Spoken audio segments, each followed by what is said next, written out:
Ben, je pense que l'ambiance est bonne, elle est relaxe, hein, et que les discussions sont franches.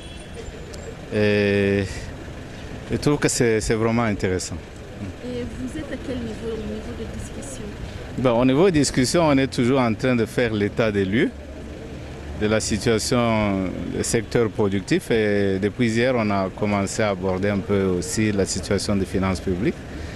Et personnellement, hier, j'ai fait une présentation de l'état des lieux en matière d'investissement en RDC, en montrant les objectifs poursuivis, en montrant les résultats atteints et en montrant également les perspectives, des propositions, des mesures à prendre pour promouvoir d'une manière substantielle les investissements dans notre pays. Et quelle est la contribution? Quelle est votre contribution?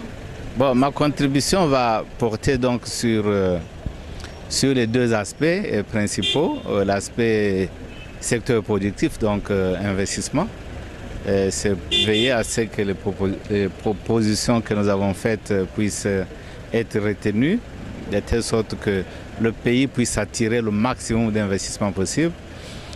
Sur un autre plan, comme je suis enseignant de finances publiques et j'ai travaillé dans les finances publiques moi-même, et je suis intéressé à faire des propositions, à suivre un peu ce qui se fait sur les finances publiques et montrer comment nos finances peuvent être mieux gérées et au mieux des intérêts de la population congolaise. Est-ce qu'à l'issue de ces travaux, est-ce que les préoccupations de la population vont trouver un écho favorable? Oui, le problème c'est de pouvoir atteindre les préoccupations de la population.